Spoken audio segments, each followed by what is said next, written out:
नमस्कार दोस्तों, आज सुनते हैं आत्माओं की एक ऐसी कहानी जो सचमुच अपने आप में अनोखा है। साल 1950 का यह एक चौंकाने वाला किस्सा रानी बाजार का है। यहाँ राम प्रकाश रहता था, जिसकी बेटी को 5 साल की उम्र में कैंसर हो गया। कई डॉक्टरों को दिखाने और इलाज कराने पर भी उसमें किसी तरह का सुधार नजर नहीं आया। होते होते एक रात कैंसर ने उसकी जान ले ली। उस बच्ची की जान रात को करीब 1 बजे गई थी। उसी रात को पास के ही एक गांव की महिला मोहिनी को एक ट्रक ने टक्कर मार दी थी। मोहिनी के परिवार वालों ने पूरी विधि के साथ उसे अंतिम विदाई दी। अब बच्ची के परिवार वाले भी उसे दफनाने के लिए जंगल की तरफ निकले। जंगल जाते समय अचानक से उस लड़की के शरीर में हलचल हुई। सभी हैरान हो गए कि मृत लड़की का शरीर कैसे हिल रहा है। थोड़ी ही देर में लड़की जिंदा हो गई और उसके परिवार वाले खुशी खुशी उसे अपने साथ घर ले आए। किसी को इस बात की भनक नहीं थी कि उस लड़की के अंदर उसी रात ट्रक से टकराने वाली मोहिनी की आत्मा घुस गई थी।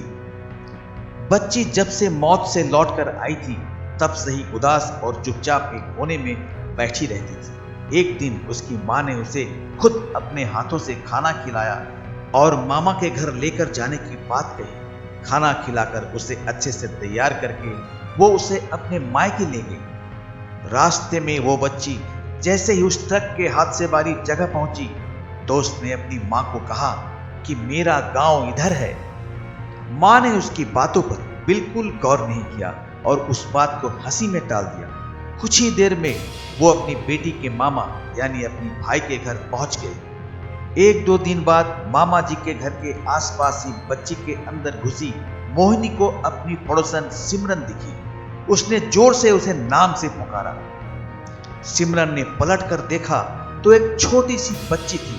उसे बड़ी हैरानी हुई कि इस लड़की को मेरा नाम कैसे पता है। तभी मोहिनी ने अपने साथ बीती सारी बातें उसे बता दी। उसने कहा कि मेरे परिवार वालों ने मेरी मौत से ही पहले मुझे जला दिया था, इसलिए मेरी आत्मा भटक रही है। उसी दिन इस लड़की की भी मौत हो गई थी, तो मैं इसके शरीर में घुस गई। सिमरन ने यह बात अपने गांव जाकर सबको बता दी। पूरे गांव वाले और उसके रिश्तेदार मोहिनी से मिलने के लिए उसी बच्ची के मामा के घर के पास पहुंच गए। उस लड़की के अंदर रह रही मोहिनी की आत्मा ने सबको एक एक करके पहचान लिया। कुछ देर बातें करने के बाद वो अपने परिवार वालों के साथ अपने घर चली गई। अब उस लड़की की माँ बच्ची को घर में न देखकर परेशान थी।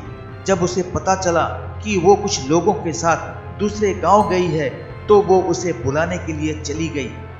अपने परिवार के साथ खुश मोहिनी ने वापस आने से मना कर दिया। पास के ही लोगों ने उसे समझाया कि तुम्हें दोनों परिवार के साथ रहना चाहिए, इससे सभी को खुशी मिलेगी। तुम किसी एक परिवार को दुखी नहीं कर सकती हो। इस बात को सुनने के बाद लड़की के शरीर में रह रही मोहिनी अपनी माँ के साथ वापस आने के लिए राजी हो गई। अब वो दोनों परिवारों के साथ खुशी खुशी रहने लगी। तो ये आत्मा की कहानी आपको कैसी लगी, जरूर कमेंट में बताना। मिलते हैं अगली कहानी में। नमस्कार।